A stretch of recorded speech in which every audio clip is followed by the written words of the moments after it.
Okay, how many of you can hear me loud and clear? If you can hear me very loud, you can hear me very clear. Kindly type, I can hear you. Also, as you're joining us, I'd like you to tell me your name and the city you're joining me from, okay? Your name and the city you're joining me from.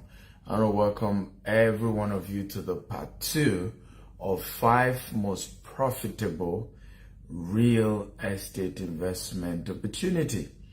Okay, I did the first part last week.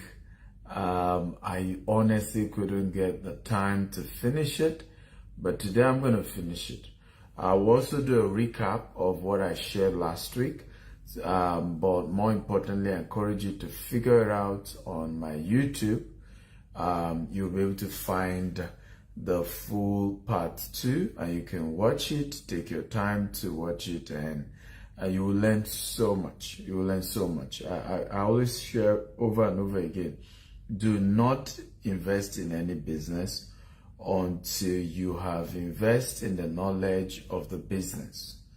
Can I say that again? Do not invest in any business until you have invested in the knowledge of the business. Okay? So do not invest in any business until you invest in the knowledge of the business. And the reason is because oftentimes we waste so much money, right, trying to start businesses that we don't know anything about. And we end up losing all the money and want to play victim. But the mistake is you. You decided to, just go into business without getting the knowledge. I'm excited today. We're at 600 followers on my Facebook page. 600,000. Come on, guys, show me some love. By the way, I'm not seeing your comment. Can you guys hear me? Is this going fine? I'm not seeing any comments. Is it from my end? I want to be sure that this broadcast is doing very well. Okay. If you can hear me very well, just type I can hear you. Remember to do me a favor, share this video as many times as you can on Facebook, on LinkedIn, across all social media platforms. But if you can hear me very well, just type I can hear you. Okay? I just want to be sure people can hear me before I get into the class. If you can hear me, type I can hear you. Okay, guys, I'm waiting. I want to be sure this show is perfect. I want to be sure you all can hear me very well.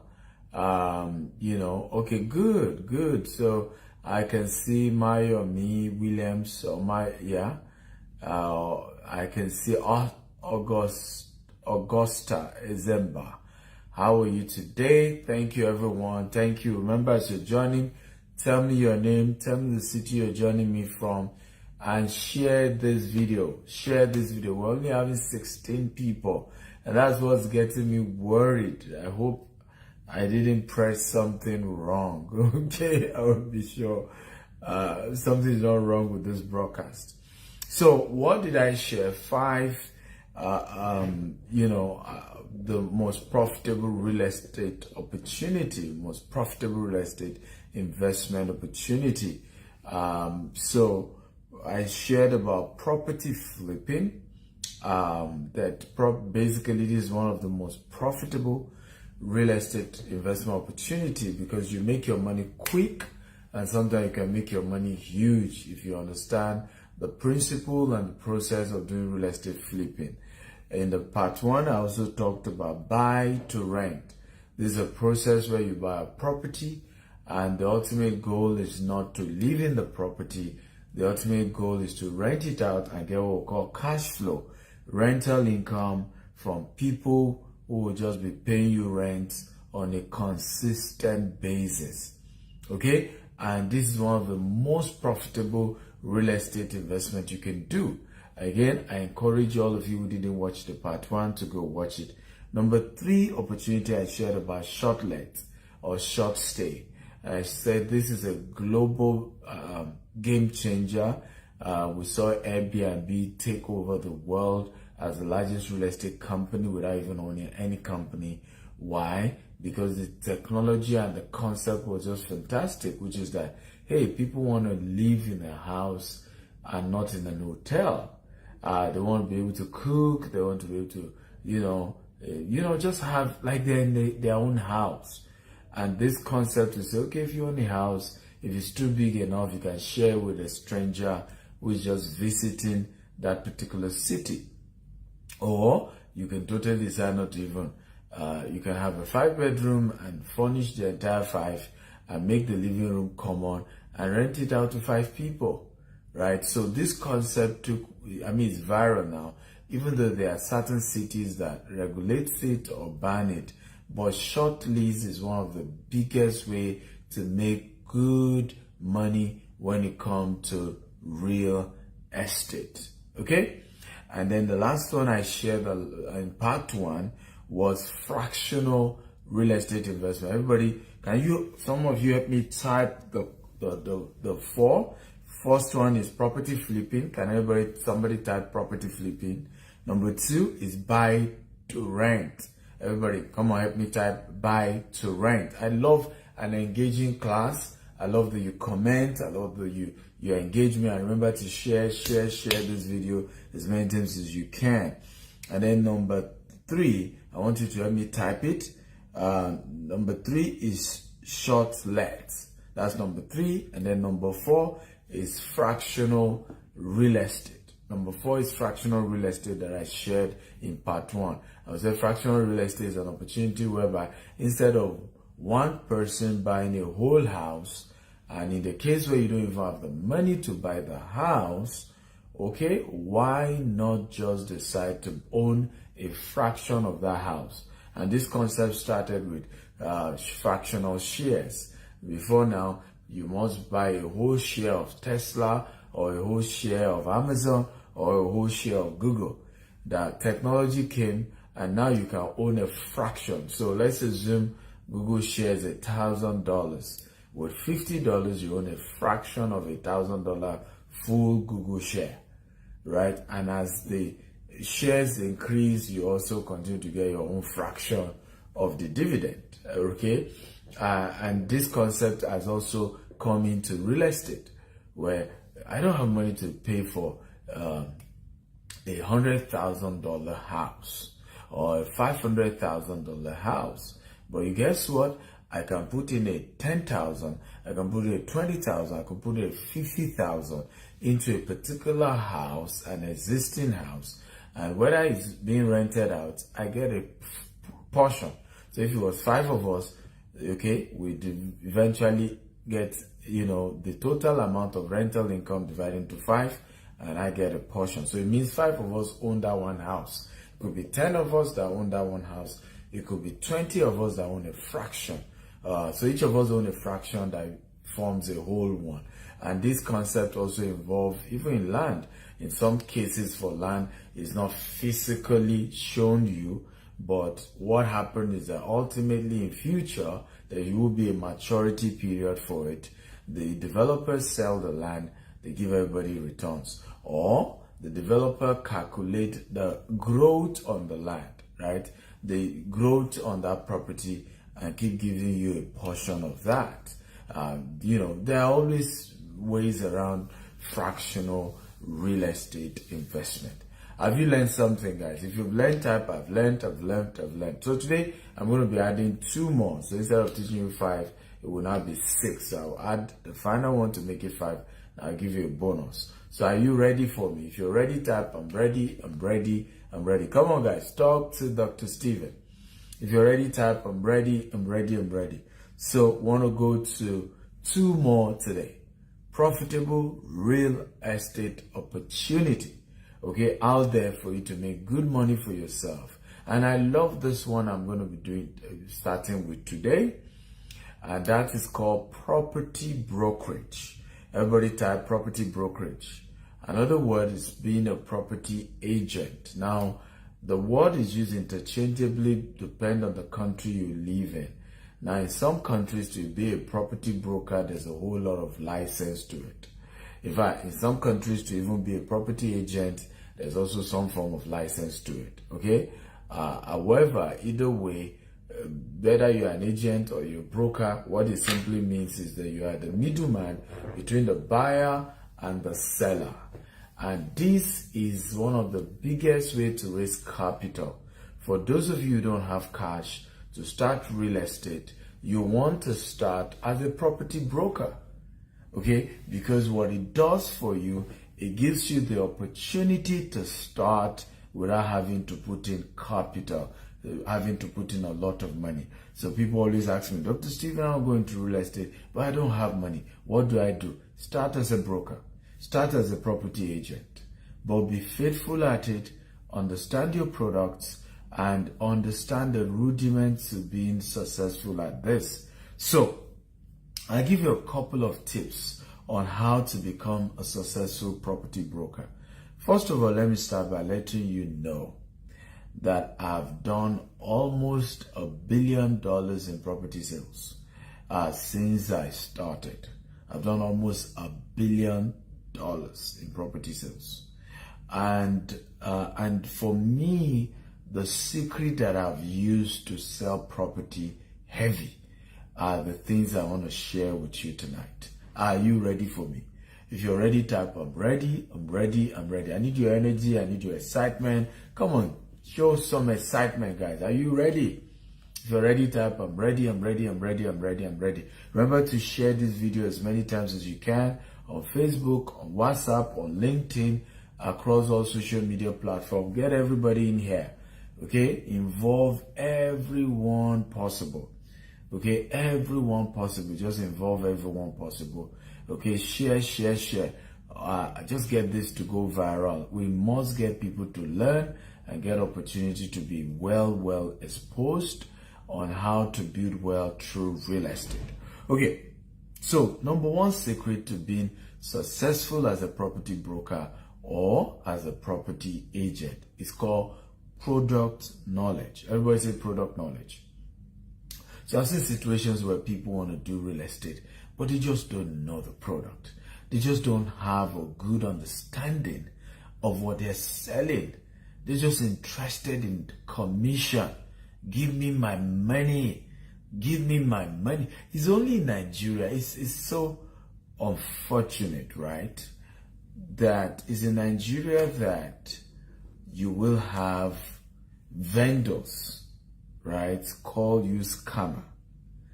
It's in Nigeria that property agents, and it just shakes, it just gives me shivers. It's in Nigeria that you see property agents, okay, go and say bad things about the same company they were selling for. And I try to figure my head around those mindset, because you are telling, what you don't know is that you're telling people you're a scam artist. Because how can you call a particular company you're selling for a scammer, okay, when it means you, and then you come on social media and say all manner of things about them? It speaks to your credibility. I will doubt your credibility if you do that. Because I'm going to be saying to myself, how come you're saying so much evil about, because it takes evil to attract evil, right? It takes one evil to attract one evil. So the first thing, and sometimes I've even seen people just say, don't buy this one, buy from this one. Or sometimes I've seen situations where I say, so does he have C of O? Ah, he has C of O, he has C of O. What is C of O? You don't even know. Okay? I've seen situations where people are like, oh, the land is dry land. And I'm like, what are you really talking about? Because it's relative. This whole concept of dry land is good. It's actually relative. There are situations where you should buy a dry land, because there are situations where dry land you should buy a wetland, because there are situations where wetland appreciates more than dry land. I don't know if you know that. If you know this type, I know. If you don't know type, I don't know. How many of you know that in many cases, wetland appreciates more in value than dry land? And I'll tell you a simple thing that happened. when you have a property that is dry, the people who move there first are poor people. Hence, the quality of houses they build there are not solid houses. And because those houses are not solid, it attracts, of course, poor neighborhood. Now, in many cases, when you see, and that's why you see, for example, in London, okay, London is divided by water. You see, for example, in Dubai, the palm, which is an artificial island, okay, in the Indian Ocean, is way, way, way more expensive than the drier desert part of Dubai. Are you learning? Are you putting together now? So places with water always end up being expensive because one, is only rich people who can afford to build in those places. And before you know it, it becomes a colony of wealthy people. Okay, it becomes a colony of wealthy people. So when you as a property broker begin to come and say, it's a dry land, as though wetland is bad, as though wetland is terrible, it's technically you not understanding how real estate works. So the first thing you want to do, if you want to become successful as a property agent or as a property broker anywhere in the world, product knowledge. First of all, understand the particular piece of real estate you're selling. You also understand in detail, the general real estate industry of the country you operate in. And if you operate in more than one country or more than one continent, like in the case of GTEX, we're in the US, we're in the UK, we're in Dubai, as well as in Africa, particularly Nigeria here. So we kind of have to understand the various markets, the intricacies of each of the markets, how it works, and how it applies to us, and how we need to be dynamic, and what the difference from one market to another, the advantage one market to another. You must understand it in detail, and you must be able to teach it. You must be able to mentor people. You must be able to encourage people about it. And this is what will make you stand out, because when you're talking, the customer knows that you know the game. The customer knows that you understand the industry, you understand the sector. There is no property I can't sell because I understand the advantages. I understand the various industries. I understand what advantage this market has against the other. Please, how many of you are getting value, by the way? If you're getting value, just type, I'm getting value, I'm getting value, I'm getting value. Remember, please share this video across all social media, on Facebook, on WhatsApp, on LinkedIn. Okay, share. I want a lot of people to join and learn. But if you're getting value, type, I'm getting value, I'm getting value, I'm getting value. Right? So, very important that you know that product knowledge is one of the biggest secrets of a property broker or property agent. Number two, be professional and discreet. Be professional and discreet. I've seen situations where property brokers are just not discreet and not professional. They are going to use slow words. They're going to use vulgar words even when a customer is there. They're going to use F word even when a customer is there. You have to learn to be professional as a property. You have to be professional. You cannot afford to talk anyhow. You cannot afford to be on the phone and just divulging certain conversations, right? You cannot do that. Sometimes people are just divulging certain sensitive conversations about another customer, and they're just talking, and I'm just say, no, I can't trust this person. I'm trying to do a property of a deal of $20 million.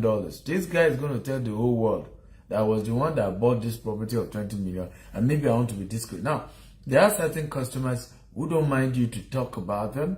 They don't mind the whole world to know that they did business with you. Yes, there are people like that. But there are some who are discreet, and they want to be sure that you're a discreet person. Right? That you're not just going to go all over and just up and down. No, they want to be sure. And you have to be able to prove that you're discreet. I have the opportunity of meeting a whole lot of wealthy people in the world. rich people, presidents, head of states, governors, ministers, and then we finish your meeting. I only disclose the aspect of our conversation that I know they are comfortable me disclosing. Okay? I only do that. Because I understand that these people want some form of discreetness. Are you learning, guys? If you're learning, type I'm learning. So don't just go about talking. I know the MD is my friend. No. I'm going to send a letter. Can you send a letter, sir, to the management? I am also going to forward it to the management. I'll put pressure to see how we can get management to give you some discount.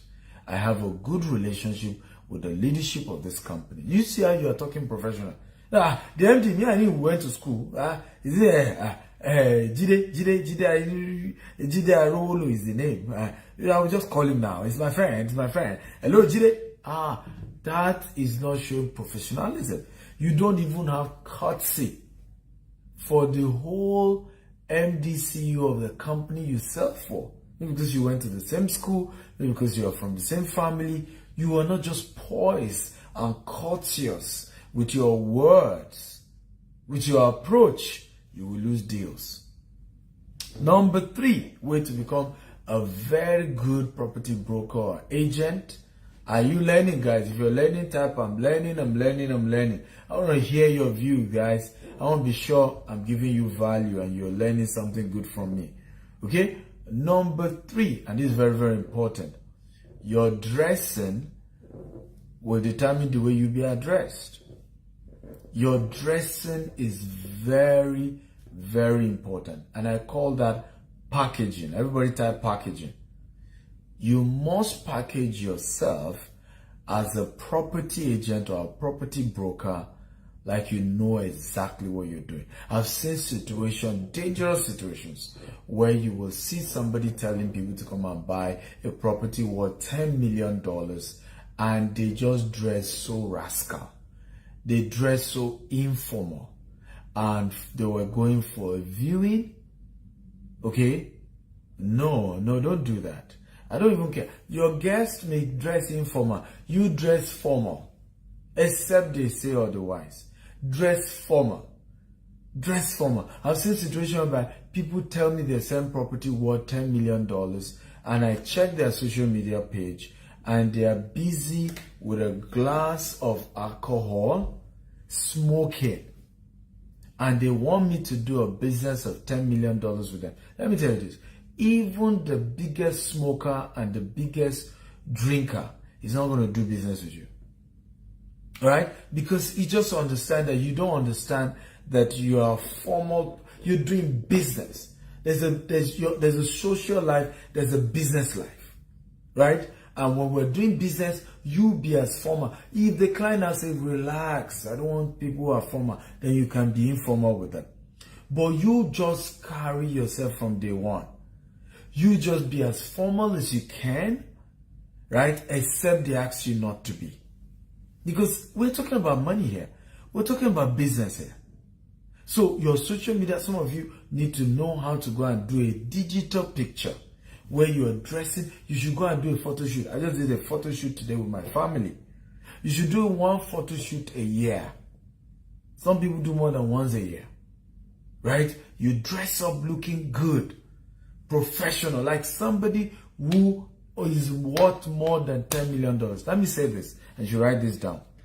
People will never give you, or people will never do business with you to the tune of an amount they think you've never handled before. Let me repeat myself again. People will never do business with you to the tune of an amount they think you have never handled before. Let me repeat it again. People will never do business with you to the tune of an amount they think you've never handled before. So you have to talk what you're doing. You have to talk big if you're selling big. You have to look big if you're selling big. You have to sound big if you're selling big. Right? And I'll give you a practical example of this packaging concept so that this can be so real for you guys and you will learn. Now, I started our company 14 years ago as a digital marketing company, right? We didn't even need an office. So we then expanded into real estate. Okay? And what was funny for me was we went into real estate and I just carried the same casual approach, casual dressing, casual, casual office. We had an office in Ogba. Ogba is in Ikeja, but it wasn't like the posh part of Ikeja. And it was a there are a lot of offices there.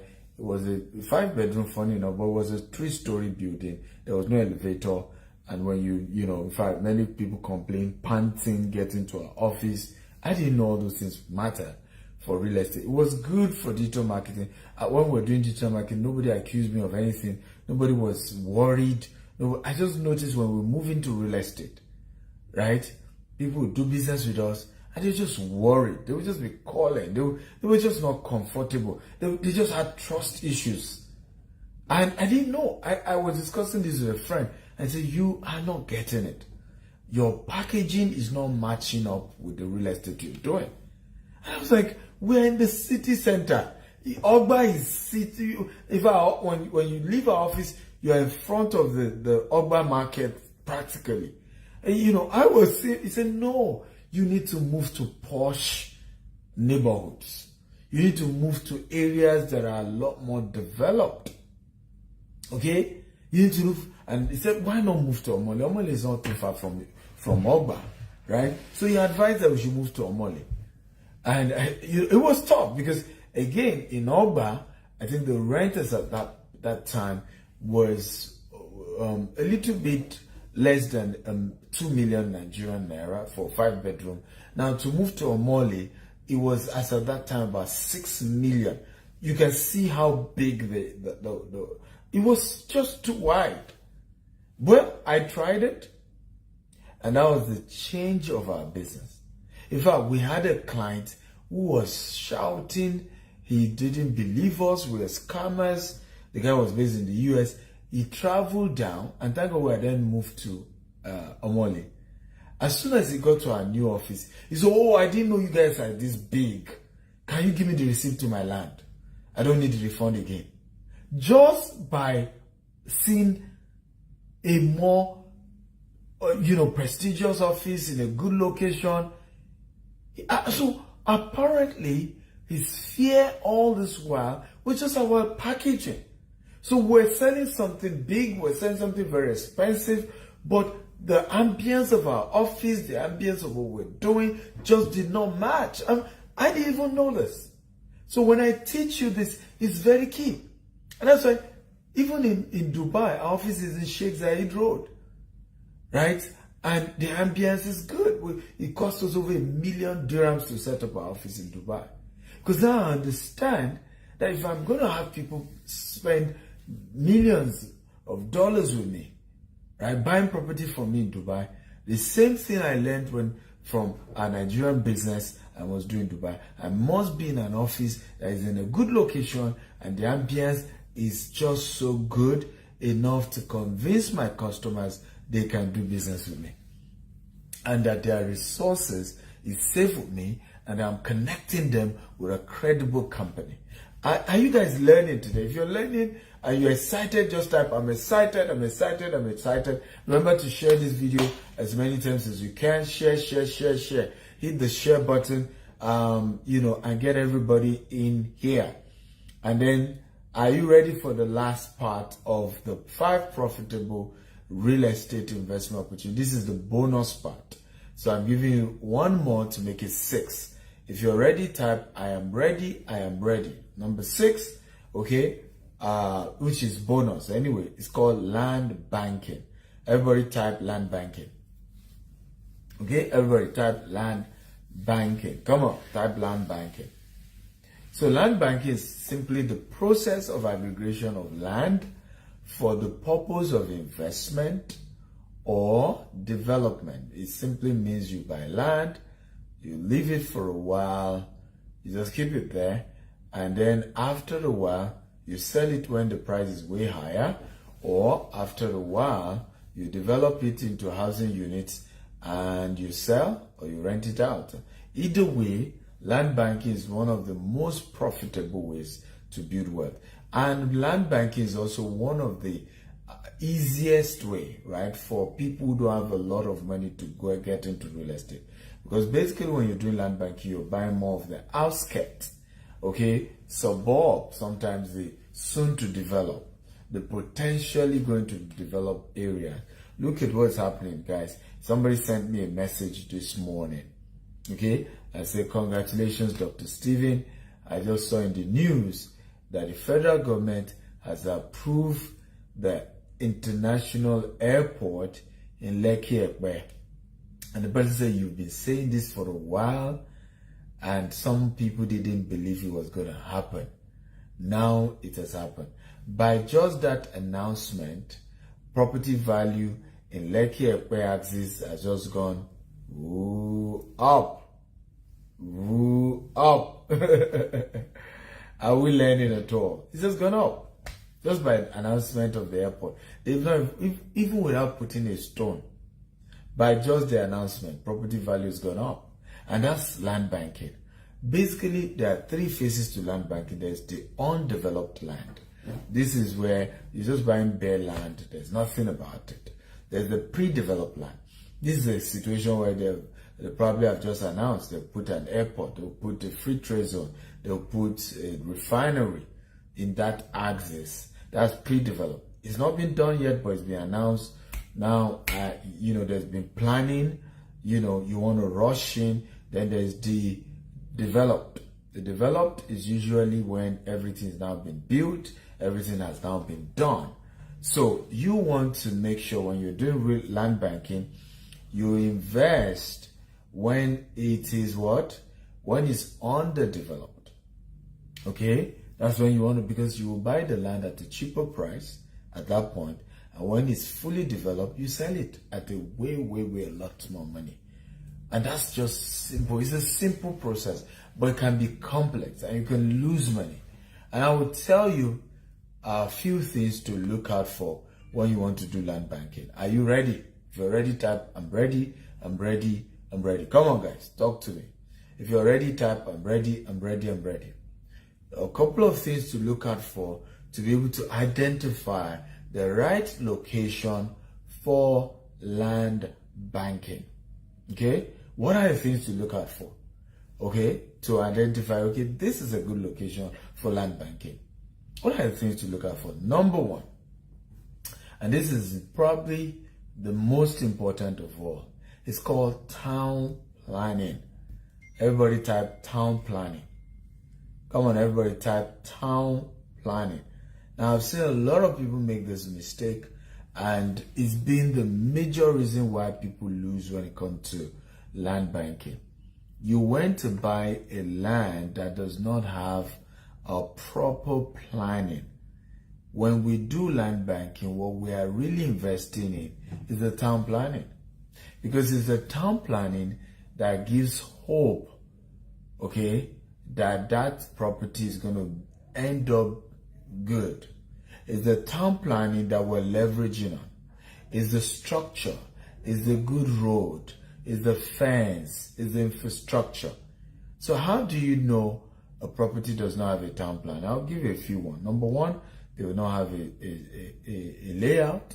They will not have an architectural design.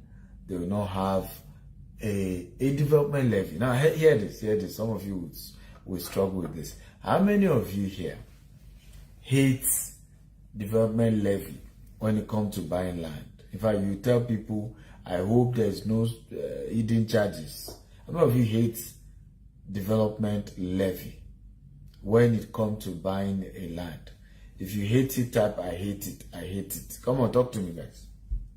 How many of you hate development levy when it comes to buying land? I want to hear from you guys. Come on, talk to me.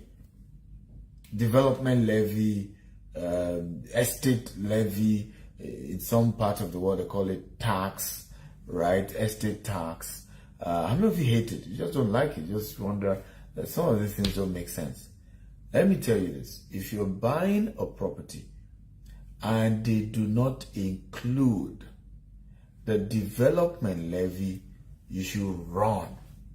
If you're buying a land that does not include a development levy, either they've added to the cost of the land or they are charging for it separately, you should run. Because those are the kind of so-called estates, so-called land banking, so-called I'm buying into an estate that there will be no drainage, there will be no electricity, even the plan of it. Okay? There will be no tarred road or interlocked road. And how many of you know all those Lekki houses that during rainy season everybody is swimming in the water? Come on, if you understand what I'm talking about, I understand this. And the reasons why those houses are that way was that people were going ahead years ago buying into Lekki, and they were not saying, am I buying into a planned location? So I'll give you a story. Okay? I know people who bought into Lekki generally. They bought Lekki Phase 1, bought Lekki Phase 2, and they bought areas that were not planned. They just bought land as for the sake of somebody was selling land, and they bought. Okay? The value of appreciation is not compared. I know a man who then bought into Nikon Estate in Lekki Phase 2. Right? One bought Lekki Phase 1. Okay? But it was into a properly planned, town-planned estate in Lekki. Today, the value of his property is not compared to another one who went to even Phase 2, and the place is called Nikon. Nikon is so well structured where they have drainage. In fact, they have 2 fences to enter the place. It's so well planned. Some of the richest people live there.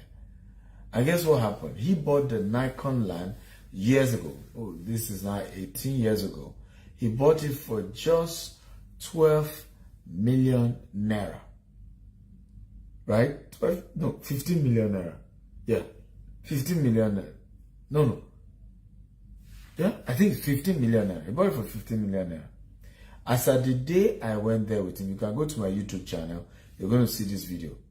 I went there, he wanted to sell the same land that he bought for 15 million Nigerian naira.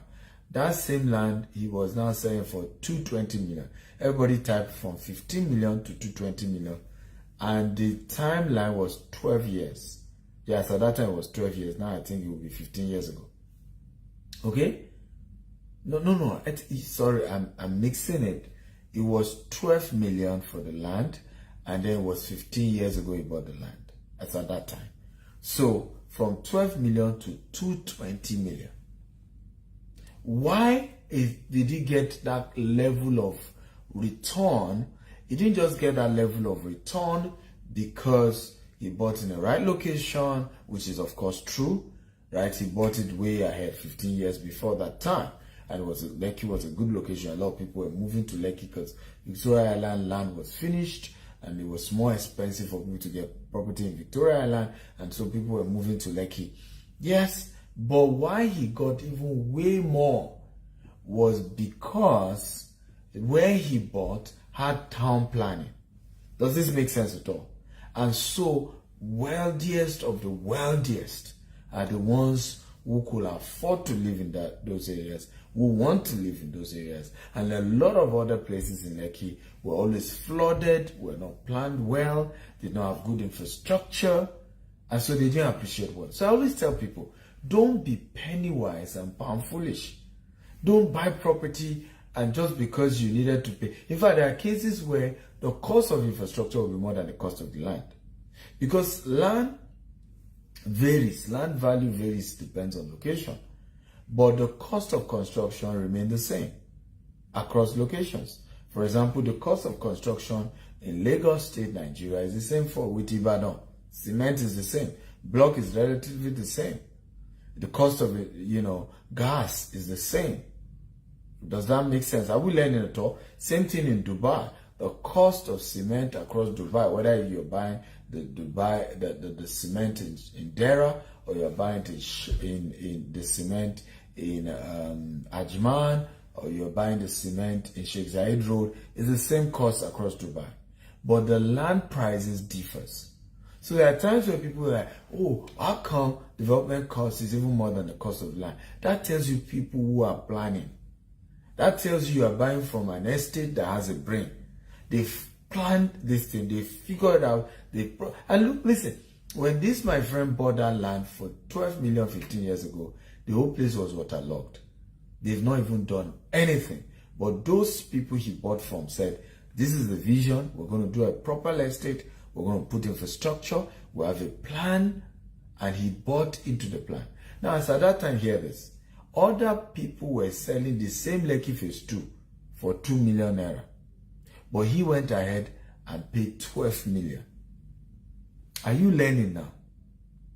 Okay? Those who bought the 2 million land, some had issues with Monile, some had the land grabbers take the property from them. Those who even got the land, the entire neighborhood was not properly structured. They were not able to derive much value from that property compared to him that paid extra 10 million at that time. But today is smiling more. Have you gained some insight here? Have you learned something? If you've learned, type I've learned. Because and it's important that we know this. Whether you're an investor, whether you're a broker, what we buy when it comes to land banking is the future, is a dream, is a town, is a modern city. We're buying into the future. We're buying into an idea that in future that place is going to be mega, it's going to be big, even though right now it's nothing. So we have 4 estates in Ibejuleki, and when we started buying, people told us we're lying to them, we're deceiving them. There's no refinery that will come to Ibejuleki. Some told us there's no airport that will come. People are just deceiving people. When some people come to the land, they will just turn back, angry with us. I am not going to go there. You people are just deceiving people. Well, today, remember this. Write this quote down. Write this quote down. You see, people you call rich, what we call money, is a reward for the risk taken yesterday. And if you hate your current bank balance, start taking new dimension of risk today, so that you will love what will be in your bank balance tomorrow. Money is a reward for the risk taken years ago. I'll repeat it again. Money is a reward for the risk taken yesterday. Your current bank statement, the amount in your account is a reflection of the risk you took. So if you love that Dr. Stephen has some money, right, it's because Dr. Stephen took some risk some years ago. If you now also want to have such wealth, then you want to also start taking risk today. And say, call me crazy, call me risky, but I'm buying into an idea, I'm buying into a future, I'm buying into a town plan, I'm buying into a plan of a tomorrow that will give me better returns. How many of you are excited, guys? If you're excited about what you've learned today, just type, I'm excited. Talk to me, guys. Okay? Number 2, strategy that makes town planning to work. And I'm going to end there for today. And this is very, very powerful. And I want everybody to type if you can. Number 2 thing that makes town planning to work is called created environment. Everybody say created environment. So when you buy a 1 acre or 2 acre, we now have a concept for people to own mini estate. And I encourage you to take advantage of our mini estate concept. It's a secret to you building crazy wealth. Honestly, if you can do it, it's going to change your life. It's a risk, but you will thank me for years to come. Mini estate, for example. What you want to do is come up with a created environment. So I have some estate where we buy a large number of land, and what did we do? We say, you know what? We're going to put a golf course there. You know what? We're going to put a polo club there. you know what, we're going to build the tallest hotel there. You know what, we're going to put a cable car because there's a mountain at the back of the estate. So we'll put a cable car that will bring people down from the mountain down to the valley part of the land. You know, just think of a created, what value can I add to it? What concept? What other thing can we bring to this? Right? So virtually all our estate from next year, we're even starting agro-tourism in some places, and we're trying eco-tourism in some places, right? And it's just, can we do a created environment? That the more created the environment, the more the value of the property goes. Let me give you one more powerful secret to land banking. Transportation. Everybody say transportation, right? Nearness to a major transportation always add value to your land banking. Either it's the rail, either it's a tarred road, either it's the water, right? Once it has transportation, water transportation, air transportation, road transportation, rail transportation, go by it. Go by it. These are things that you look out for. So when I do land bank and say, is there any major road coming here? So in Bejuleki, oh, there's an airport coming. I'm going to buy. Do you see it now? Because airport means more development. People want to stay closer to the airport. Okay? What are the things? Let me give you one more. These are things to just look out for to know whether these are right places for land banking or not. Education. Everybody say education. Everybody type education. So is it close to a university? Right? Is it close to some of the best secondary school or primary school? You know, some form of unique education will always appreciate in value. So these are things you're looking for.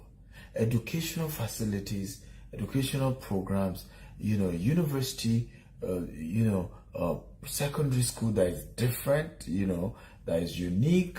Look at our Sherry estate now. It's close to Turkish International School. It's one of the most expensive school in Nigeria. A lot of wealthy people take their kids there just based on the fact that it's not far from Turkish International School is an edge. You know why? A lot of the people, rich people who put their children in Turkish International School will begin to consider, why not just have 2 plots of land close to my children's school? Why not just buy one? Right? Why not just buy this? Right? So suddenly it begins to bring those community of people around. I'm going to stop here. You guys didn't pay me. Okay? So I will stop here. Did you get value today? If you got value, just start. I got value. I learned something. You want to learn to be grateful. I've shared this a million times. Okay? Be grateful. Gratitude is application for more. When somebody spends their time, their energy to teach you, show some gratitude. Okay? So can some of you show some gratitude? If you got value, show some love sign, type thank you, show some appreciation. It's very, very important to show gratitude for this teaching. You should pay for something like this. These are real-time value you're learning. Remember to go watch the part 1. Just go to Dr. S. Akintayo on YouTube, right? You will see part 1 of this training there. These are valuable things that will turn your life around. Some of you want mentorship from me. It's not free. My free mentorship only takes place on social media, like the one I'm doing now, right? After now, you have to pay. You can join. But I have the various categories of mentorship. I have the cheap ones, I have the expensive ones. So it depends on where you are per time. Life is in phases. Men are in sizes. Leave your size per time. But I can mentor you at whatever level that you are in. But don't joke with it. Don't joke with the mentorship, no matter what it is. Even if it's free one on YouTube. So you want to be mentored by me, go to my YouTube. It's free. Right? Start there if you don't have any money. Dr. S. Akita, subscribe to the channel and start watching the video and your life will never remain the same again. I love you all, and thank you for watching. Good night. Don't forget to keep sharing this video with your loved ones, and I want to thank all the 600,000 followers on Facebook. I love you all.